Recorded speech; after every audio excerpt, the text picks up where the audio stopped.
मैंने वापस से लिस्ट बनाई है दुनिया के सबसे ज्यादा वायरल यूट्यूब वीडियोस की, और आज की इस वीडियो में मैं इन सबको टेस्ट करूंगा। शुरुआत करते हैं ओरियो का यूज करके डोरा केक्स बनाने से।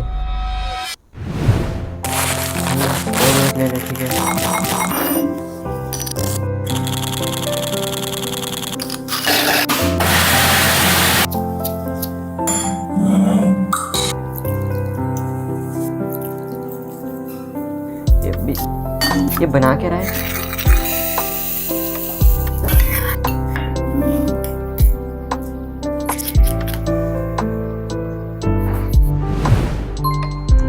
डैम भाई, तो इसे अब एकदम मस्त तरीके से खोल देते हैं। बहुत अच्छे खुल गए, अच्छे तरीके से, वाह। और अब बस इसके वाइट वाले पार्ट को और ब्लैक वाले पार्ट को अलग करते हैं। ठीक है, अब बाकी के बस थोड़े से ही बच रहे हैं, तो अब इसको भी अलग कर लेते हैं। ऑनेस्टली मैंने इस वाले प्रोसेस को एक बार भी पहले कर रखा है, पर लिटरली इस बार ये बहुत इजीली हो गया था। ओके, तो फाइनली दोनों के दोनों अच्छे से अलग हो गए। अब नेक्स्ट स्टेप में मुझे सूर्य के काले वाले पार्ट को इस पॉलिथीन के अंदर डालना है, बिल्कुल ऐसे। इसे अब क्लोज करते हैं और फिर बस अब इसे मुझे क्रश करना है। गिरियो मत भाई। अब नेक्स्ट इसमें मुझे दूध डालना है, तो मैंने दूध को थोड़ा थोड़ा करके एकदम अच्छी तरीके से मिक्स किया जब तक इसकी थिकनेस एकदम परफेक्ट नहीं हो गई। जिसके बाद मैंने इस ओरियो की क्रीम बनाई, और अब बारी है फाइनल स्टेप की, यानी कि डोरा केक्स बनाने की। शुरुआत मैंने पहले डोरा केक को बनाने से करी, जिसे मैंने बिल्कुल डोरा केक की शेप में फैलाया और फिर फ्लिप करके कुछ और देर तक पकाया। गाइस, ये डेफिनेटली बिल्कुल वैसा ही लग रहा है जैसे उस वीडियो के अंदर था। ऐसे फिर मैंने नेक्स्ट डोरा केक को बनाने के लिए रखा और फिर उसे अच्छे तरीके से पकाकर निकाल लिया। जिसके बाद मैंने फाइनली ओरियो की वो सारी की सारी व्हाइट क्रीम को इन दोनों डोरा केक्स के बीच में डाला। फाइनली अब इसे टेस्ट करके देखते हैं। मैं इसे 7 आउट ऑफ 10 रेट करूँगा, क्योंकि लाइक ये इतना कुछ ज़्यादा अच्छा तो नहीं है। पर लेकिन इसके आगे के कुछ वीडियोस इससे काफ़ी बेटर होने वाले हैं, और कुछ काफ़ी शॉकिंग भी, जैसे कि ये वाला। ओके, ये क्या था? एक वापस से हाँ, स्टेप 1 ठीक है, स्टेप 2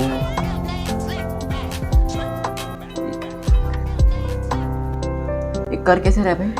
मुझे कोई भी आइडिया नहीं है कि कैसे करते हैं।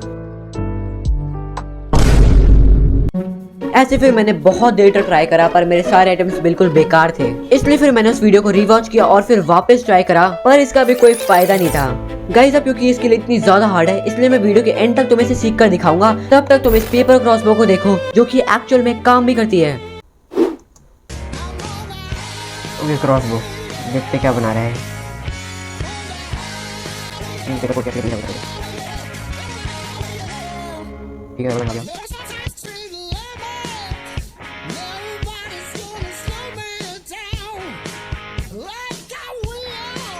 नाइस। पर गाइस, मुझे इसमें से कुछ भी करने की बिल्कुल भी ज़रूरत नहीं है, क्योंकि मेरे पास में ये ऑलरेडी है। एक्चुअली में मेरे पास में प्रॉपर गन भी है, जो कि मैंने कुछ समय पहले बनाई थी, पर इतने अच्छे से काम नहीं करती, तो इसका कुछ यूज़ करने का फ़ायदा ही नहीं है। इसलिए फिर अपनी मेन क्रॉसबो को यूज़ करके देखते हैं। गाइस, तुम खुद ही देख लो कि कितनी फास्ट है।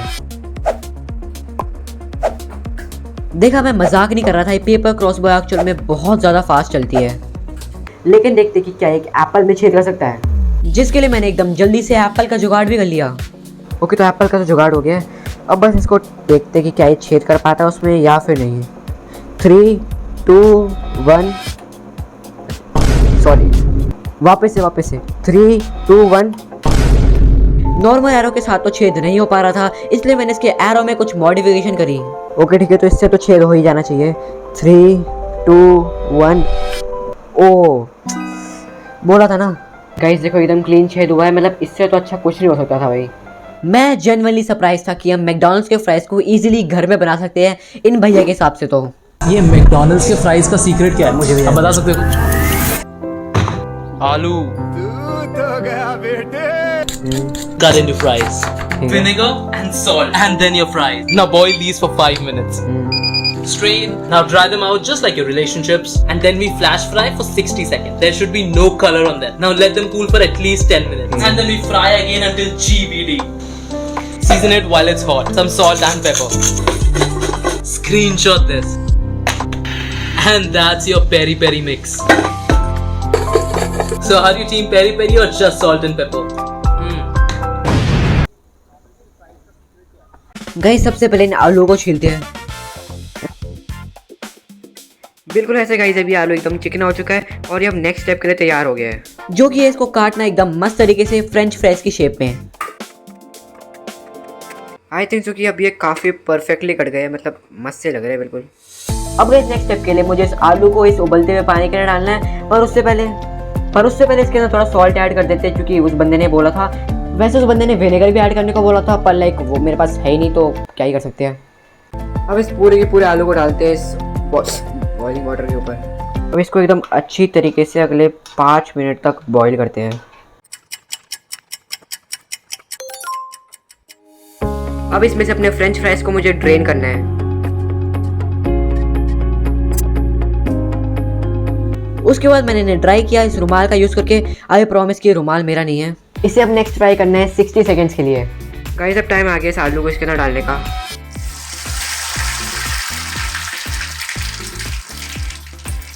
ऐसे फिर मैंने फ्राइज को 1 मिनट के बाद निकाल दिया और फिर अगले 10 मिनट तक एकदम अच्छी तरीके से कूल डाउन किया। अब इसे पकाते रहना है जब तक कि गोल्डन ब्राउन नहीं हो जाता। गोल्डन ब्राउन होते ही मैंने इसको तुरंत निकाल दिया। गाइस मजाक नहीं करूंगा, पर दिखने में बिल्कुल मैकडॉनल्ड्स जैसे लग रहे हैं और लाइक बहुत सही लग रहे हैं। नेक्स्ट मैंने इस पूरी वीडियो को अपना सबसे फेवरेट पार्ट किया, तो फाइनली इसको टेस्ट करने का टाइम है।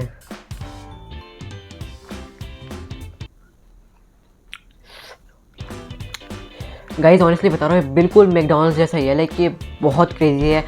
ये तो डेफिनेटली एक 10 आउट ऑफ 10 है, उससे नीचे तो हो ही नहीं सकता। इन सब चीज़ों के बाद मैंने वापस से वो एयर वॉक वाली स्किल की प्रैक्टिस करी। भाई ये स्किल इतनी ज़्यादा हार्ड क्यों है यार। लेकिन गाइस अब बारी आज की सेकंड लास्ट वीडियो को टेस्ट करने की, जिसमें मैं अपनी हैंड राइटिंग को ऐसे से ऐसा बनाने का ट्राई करूंगा। Your teacher snaps your pencil in half. क्यों? He tells you to improve your handwriting if you want to keep your grades up. Here's what you do.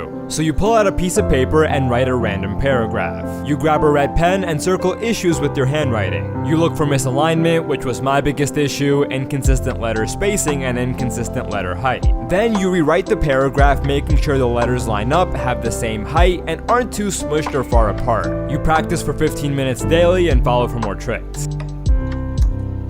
इसे भी ट्राई करते हैं अब। तो सबसे पहले चेक करते हैं कि मेरी हैंडराइटिंग कितनी बुरी है। कुछ भी करने से पहले मैंने सबसे पहले अपनी नॉर्मल हैंडराइटिंग में एक पैराग्राफ लिखना चालू किया, ताकि मुझे अपने करंट के लेवल का अच्छे से पता चल पाए। और तुम लोग लाइक देख ही सकते हो कि अभी हैंडराइटिंग लिटरली बहुत बुरी है। तो मतलब अब मैं वो सारी की सारी चीज़ें फॉलो करूंगा जो कि उस बंदे ने उस वीडियो में बताई थी। जैसा उस बंदे ने बताया था उसी को फॉलो करते हुए मैंने misalignment, inconsistent letter spacing और इनकंसिस्टेंट लेटर हाइट को सर्कल किया। अब इस पूरे पैराग्राफ को वापस से यहाँ पे राइट करते हैं।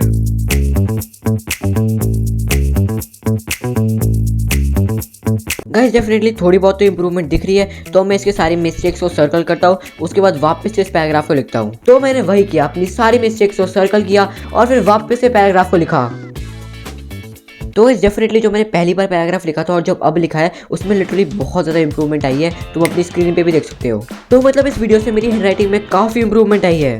पर मैं ये एयर वॉक के बारे में नहीं कह सकता, क्योंकि मैं इस चीज़ को लिटरली अभी तक सीख ही नहीं पाया हूँ, क्योंकि लिटरली स्किल को सीखने में लोगों को महीने लग जाते हैं, तो फिर मैं इतनी जल्दी कैसे सीख जाऊँगा। पर वो छोड़ो, क्योंकि अब बारी आज के आखिरी वीडियो को टेस्ट करने की। मुझसे बेटर मैगी कोई बना ही नहीं सकता। अच्छा सही में?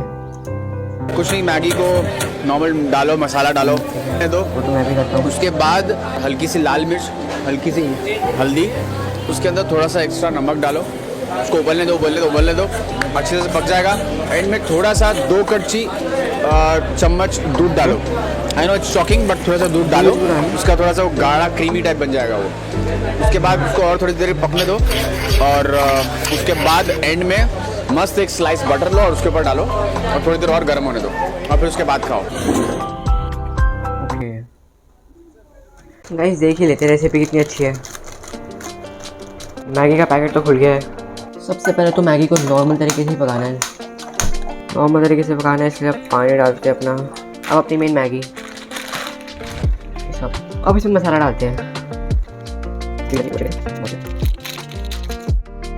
तो इसको बोलते वक्त कुछ समय हो चुका है, तो इसमें बाकी की बची हुई सामग्री डालते हैं, जिसमें सबसे पहला था नमक, फिर हल्दी और लाल मिर्च, जो मेरे पास थी ही नहीं, तो मतलब क्या ही कर सकते हैं। उसके बाद सेकंड लास्ट स्टेप की बारी थी, जिसमें मैंने मैगी के अंदर थोड़ा सा दूध डाला, क्योंकि उस वीडियो में भी यही बोला था। अब फाइनल स्टेप, जिसमें मैंने इसमें थोड़ा सा बटर डाला और अब ये रेडी हो चुका है और ये देखने में बिल्कुल वैसा ही लग रहा है जैसे उस वीडियो के अंदर था। तो अब इसे फाइनली टेस्ट ही कर लेते हैं।